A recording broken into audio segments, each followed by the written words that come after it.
안녕하세요, 장우준입니다. 오늘 이야기는 그냥 이거는 이제 뭐 제가 생각하는 이야기예요. 그러니까 제가 이해를 하고 제가 어떤 그냥 임의의 결론을 내린 이야기라고 보시면 됩니다. 그러니까 뭐 이렇게 공식적으로 뭐라고 하기는 좀 어렵고 그냥 제가 생각해 보기에 지난 이제 한 레코딩 역사가 대략 한 70년, 80년 이 정도인 것 같아요. 그래서 이제 그 시간들 이렇게 쭉 한번 보면서 이제 우리가 앞으로 어떤 쪽으로 조금 더 고민하고 조금 더 공부를 하실지 그 부분에 대해서 좀 얘기를 해보려고 합니다. 일단 지금 화면에 보시는 것은 그 영국의 뭐 자랑이라고도 할 수 있는 에비로드, 예, 비틀즈 레코딩으로 유명한 그 에비로드 레코딩 부스예요. 그러니까 지금 보시는 것처럼 뭐 플로키스트라가 들어가도 충분히 될 만한 공간이죠. 이렇게. 그래서 지금 아마 영화 음악 그 레코딩하는 세션일 거예요. 그래서 이제 보시면은 여기 지휘자가 있고 개별적으로 대부분 다 마이킹이 되어 있어요. 기본적으로 세션들마다. 그래서 여기 이제 붐 스탠드들이 하나씩 이렇게 보이는 것들이 이제 마이크니까. 그래서 뭐 트랙으로 치면은 뭐 많으면 아마 뭐 100트랙까지도 넘어갈 수 있을 것 같아요. 그래서 이제 이렇게 뒤에 이제 뭐 코러스도 있고 퍼커션도 있고 뭐 필요하면 드럼 세트도 있고 하는 이제 그런 이런 이제 오케스트라 녹음을 하는데 그러면서도 이제 앰비언스 레코딩, 그러니까 이제 전체 사운드를 잡는 레코딩 마이크들이 이렇게 이제 화면에 여기 이런 이제 줄로 보이게 됩니다. 그래서 실제 이제 전통적으로 우리가 이제 레코딩이라고 하는 차원에서 그러니까 뭐 옛날에는 이제 믹싱이라는 그 과정이 없었으니까 그냥 자연스럽게 레코딩이라는 것이 이 공간에서의 직접적인 어떤 사운드를 이렇게 녹음하는 방식으로 진행을 했어요. 그래서 이제 우리가 이제 요즘에 뭐 제가 언급하는 R 슈밋이나 아니면 이제 그 전 세대들 아니면 그분 비슷한 연배들의 그 실제적인 이제 훈련들이 이런 공간에서의 어떤 사운드를 어떻게 이제 이렇게 흡음할 것이냐, 그러니까 어떤 마이크를 쓸 것이냐, 이렇게 이제 그런 부분에서 이제 여러 가지 고민들을 하고 연구를 하고 해서 이제 어떤 결론들을 가지고 녹음을 뭐 길게는 70년씩 해오신 거예요. 그러니까 이제 그분들의 노하우라는 것이 실제로는 엄청나요. 그게 그러니까 우리가 그냥 단순하게 요즘 이제 제가 교육을 하고 제가 쓰고 있는 그런 이제 뭐 그걸 굳이 뭐 모던 레코딩 테크닉이라고 얘기할 수도 있을 텐데 요즘의 방식으로는 약간 이제 요즘의 방식의 어떤 결론들이 그 옛날 클래시컬한 방식으로 가는 거라고 할 수도 있을 정도로 이제 그렇게 두 부분이 연계가 돼 있어요. 그 두 부분들을 우리가 이제 앞으로 공부하시는 여러분들은 이거를 두 분을 잘 이해를 하면은 좋은 사운드와 좋은 소리들을 만들어낼 수 있을 거라고 저는 확신을 합니다. 그래서 이제 오늘 그 부분에 대해서 뭐 길지는 않게 얘기를 해보려고 해요. 예전에 이제 레코딩, 그러니까 특히 이제 이런 녹음실, 이런 녹음 부스에서 일단 가장 중요했던 것은 역시 공간이에요. 공간. 그래서 이런 공간이 그 원거리 녹음 이제 우리가 요즘 말하는 이제 근접 레코딩, 클로즈 마이킹, 그러니까 이제 마이크를 음원에 가까이 대는, 그러니까 제가 지금 이렇게 마이크 앞에서 말하는 것처럼 이 정도 거리에서 가까이 이제 녹음을 하는 레코딩 방법들이 요즘에는 대부분이니까. 근데 이제 그 당시에는 그러기에는 일단은 믹서의 채널 수도 모자랐었고 그 전에는 그러니까 아예 처음에는 뭐 채널 마이크라고는 딱 하나니까 그래서 하나를 레코딩 테이프에 녹음하는 것도 아니고 그냥 디스크에 완전히 다이렉트 디스크라고 해서 이렇게 바로 그냥 기기적으로 레코딩하는 그 작업에서부터 출발을 했으니까 그래서 이제 그것이 뭐 60년대 그 이전에 이제 트랙이 한 트랙 한 트랙 늘어나고 그래서 두 트랙이 되고 그다음에 이제 60년대에 4 트랙이 되고 8 트랙이 되고 그다음에 70년대 이제 넘어가는 그 즈음에 16 트랙이 되고 70년대 중반에 24 트랙이 도입되고 그러면서 이제 실제 레코딩이라는 그 개념들이 좀 이렇게 바뀌어가요. 이렇게 바뀌어가면서 그러면서 이제 좀 더 세밀한 조작들이 가능한 아웃보드들이 나오기 시작을 하고 컴프레서라든지 뭐 이퀄라이저라든지 이제 그런 장비들이 도입되기 시작하면서 조금 더 기술적인 부분에서 이제 그 예전에 어려웠던 부분들이 조금씩 이제 이렇게 뭐 좀 더 기술적으로 이제 업그레이드가 되기 시작하는 그 단계를 가졌어요. 그래서 그런 흐름을 타고 이제 지금 2021년까지 왔는데, 그러니까 예전에 레코딩에서 일단 가장 중요한 포인트는 좋은 마이크가 필요하고 좋은 프리가 필요하고 그다음에 더 중요한 게 좋은 공간이 필요했었어요. 왜냐하면은 원거리 레코딩이라는 거, 우리가 근접 마이킹을 안 하는 일정한 거리를 가지는 원거리 레코딩에서 가장 중요하게 고려해야 될 부분이 저는 개인적으로는 그 공간이에요. 공간. 왜냐하면은 원거리 레코딩이라고 하면은 마이크에 일단 들어오는 소리 그 자체가 우리가 원하는 직접음만 들어오지는 않으니까. 예, 우리가 원하는 직접음 외에 간접음들, 공간에서 이제 울림이나 여러 반사들이 같이 들어가게 되니까. 그러면 실제로는 이제 시그널을 뭐 믹스를 하는 과정에서, 시그널 처리하는 과정에서 그 간접음이라는 부분들을 어떻게 할 방법이 없는 상황이 있을 수 있어요. 그러니까 뭐 라이브 콘서트 같은 거야. 라이브 공간이니까 또 앰비언스를 통해서 뭐 관객들의 호응도 있고, 그래서 그거는 그렇게 이해를 한다고 해도 이제 스튜디오 레코딩이라는 개념에서 이제 그것이 어떤 중요한 요소가 되어진 거라고 보는 거죠. 그래서 이제 그러면서 이 공간에 대한 부분이 뭐 누구나 다 저런 에비로드처럼 저렇게 큰 공간들, 그래서 직접음 외에 반사음이 실제로는 직접음보다 그렇게 직접음에 영향을 좀 덜 미치는 그런 환경들. 그러니까 지금 여기 녹음실도 천정에 보면은 우리 사운드 배풀이라고 얘기하는데, 이렇게 공간을 이렇게 막 담요들처럼 그래서 이렇게 쭉 줄줄이 매달아서 불필요한 공간에서의 반사들을 이제 줄일 수 있게 그렇게 설계가 되는 공간이 필수적이었어요. 근데 이제 그것이 레코딩 업계가 발달을 하면서 이제 제 견해로는 작은 녹음실들이 생기게 되고, 그다음에 이제 또 특히 이제 믹서나 뭐 멀티트랙 레코더나 이런 것들이 나오면서 뭐 우리 이제 그 퀸의 보헤미안 랩소디 같은 영화 보시면은 어디 그 농장에 창고에 가가지고 거기에 이제 믹서랑 놓고 그렇게도 녹음하고, 그러면 이제 공간에 대한 부분들을 이제 그럼 우리가 직접적인 소스들을 얼마큼 더 잡아낼 수 있느냐, 그러면서 직접 음에 대한, 그래서 근접 레코딩에 대한 부분들이 이제 이렇게 그런 기술들이 발달한 거라고 저는 생각을 해요. 그러면서 이제 고보라는 것이 생기고, 고보라는 것은 이제 여기 그림에는 나오는 이런 거예요. 파티션들 이렇게. 그 다음에 뭐 담요를 씌우기도 하고, 그래서 이제 서로 간의 사운드를 격리시키는 작업들. 그 다음에 이것들이 반사를 최소화할 수 있는, 그러니까 정해놓은 크기에서 당연히 나오는 반사를 최소화할 수 있는 그런 의미에서 이제 확산이라든지 흡음이라든지 하는 그런 부분들의 이제 레코딩 스튜디오 내 설계들이 더 부과가 되고, 공간도 이렇게 지금 화면에서 보시는 것처럼 이렇게 어떤 뭐 직육면체적인 이런 공간을 이제 원칙적으로 깨는 공간들이 많이 나왔어요. 그러니까 지금 이 공간은 직육면체인데, 지금 여기 화면에 보시는 것처럼 이런 이제 우리 이제 흡음재들, 그 다음에 뭐 나름대로 이제 이 여러 가지 또 거리들이 있으니까 공간이 워낙 커서, 그래서 반사들에 대한 부분들을 잘 처리를 했을 거라고 저는 생각을 해요. 물론 이제 실제 이 공간에서의 잔향들은 우리가 그 에비로드 뭐 플러그인 이런 거에서 리버브처럼 확인할 수도 있겠죠. 그래서 제가 이제 말씀드리려는 거는 그거예요.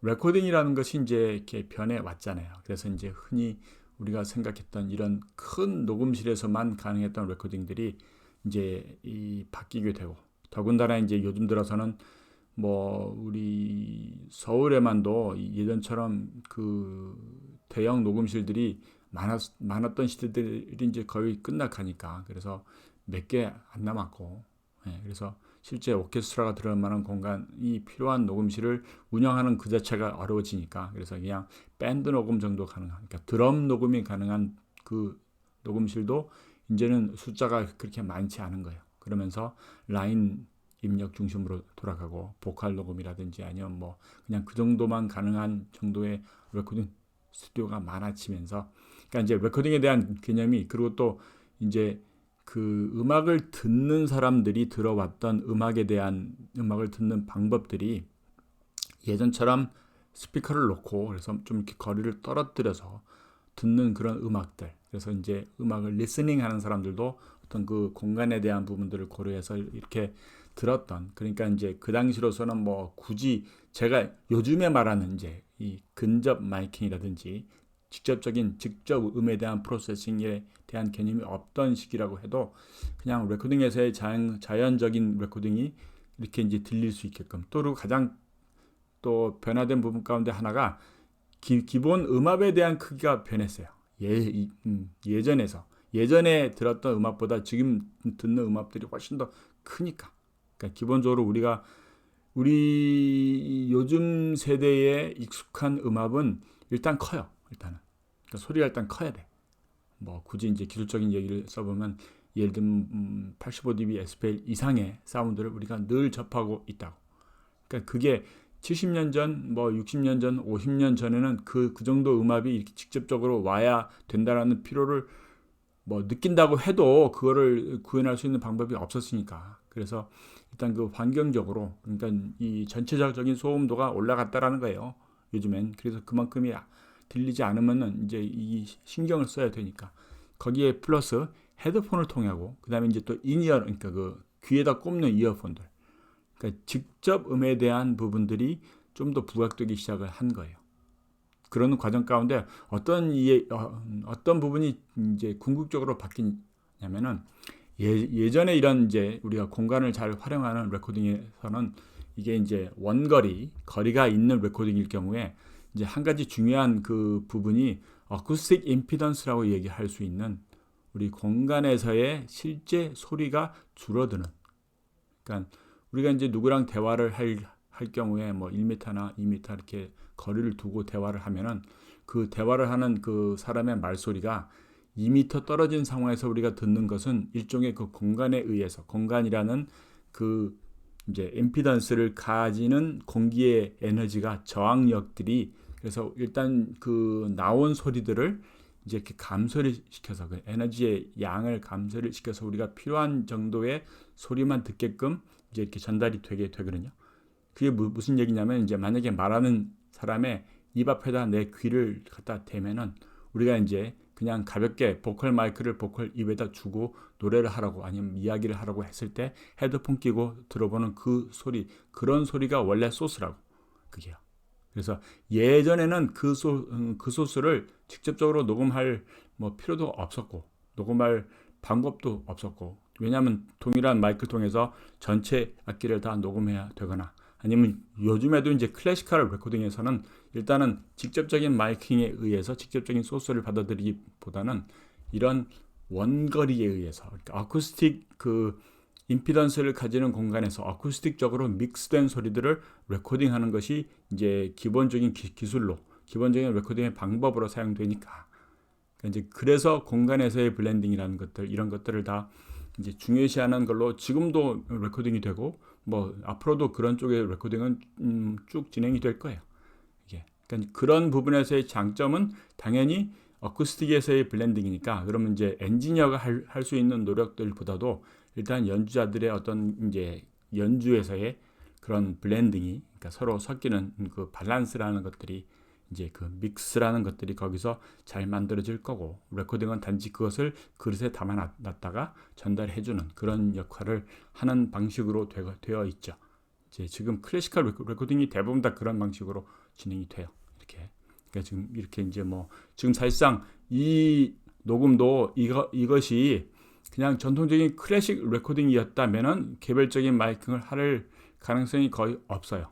그냥 우리 이제 ORTF나 뭐 여러 가지 각각 스테레오 마이킹에 의해서 원거리에서 공간에서 마치 우리 이제 예술의 전당이나 뭐 이런 공연장에 걸려 있는 마이크들, 그게 XY든 뭐 이런 방식으로 해서 녹음하는 걸로만 하는데, 지금 이렇게 개별적으로 마이크들이 쭉 있고 이렇게 되어 있는 걸로 보면은 이것은 영화 음악 녹음하거나 아니면 이제 기본 팝이나 락의 이제 스트링이랑 오케스트라를 녹음하는 그 세션이라고 저는 이제 봅니다. 그러니까 이런 부분은 개별적으로 개별 마이킹을 해놓고, 그래서 그걸 뒤에 믹싱해서 어떤 상황에 따라서 다른 블렌딩을 마음대로 할 수 있게끔, 스트링이 더 커지거나 뭐 브라스가 더 커지거나 그걸 마음대로 뒤에 믹스하면서 조정할 수 있게끔 직접 마이킹을 한다라는 거죠.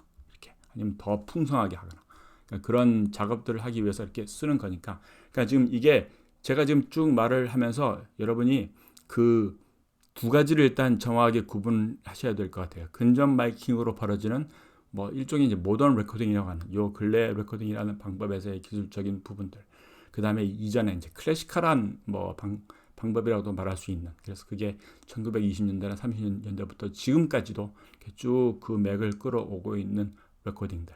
그래서 우리가 이 두 가지 레코딩으로 되는 거에 일단 어떤 뭐 기준이라고 생각해 보면은 이 클래시컬한 방법이 아직까지는 어떤 그 기준점이라고 이해를 해도 될 것 같아요. 왜냐하면 공간에서 자연적으로 뮤지션들에 의해서 공간에 의해서 블렌딩 된 것들이 훨씬 더 자연스럽게 느껴지고 또 자연스럽게 그렇게 사운드를 만들게끔 이제 엄청난 이제 마스터들이 그 이제 노하우들을 쌓아놨기 때문에 그러니까 이번에 이제 타계하신 알슈미트 그 분의 레코딩을 이렇게 쭉 연구를 해보면은 그런 부분들을 알 수가 있어요. 그래서 뭐 그분의 인터뷰에서도 자기는 EQ도 사용 안 하고 컴프레서는 뭐 약간의 그냥 그 어떤 그 뉘앙스만을 위해서 사용하는 그 정도. 그러니까 인더박스는 뭐 안 하고, 그러니까 아날로그 믹서에서, 그러니까 레코딩하는 차원에서 레코딩의 마이크를 선택하는 것과, 그러니까 악기에 따라서 마이크를 선택하고 악기에 따라서 그 거리들을, 그러니까 아마 대부분 이렇게 뭐 그분 인터뷰에서 많이 나오는 이야기가 옴니로 녹음하는 케이스가 많아요. 부지향성으로. 그러니까 공간에 대한 부분들을 충분히 이해를 하고 그 공간에서 자연스럽게 벌어지는 블렌딩을 이제 그 블렌딩의 자연스러움을 실제 레코딩에서 믹스를 통해서 나오는 것까지 끌고 나가니까 그러니까 그 부분이 당연히 장점이 많아요. 이게 근데 이제 실은 우리가 지금 요즘에 말하는 모던 레코딩이라는 것이 어떤 의미에선 기술적인 얘기만 본다면은 더 깊고 더 마음대로 엔지니어가 더 마음대로 할 수 있는 자유로운 부분들이 훨씬 더 많으니까. 그래서 저는 뭐 일단은 목표를 이렇게 생각해 봐도 좋을 것 같아요.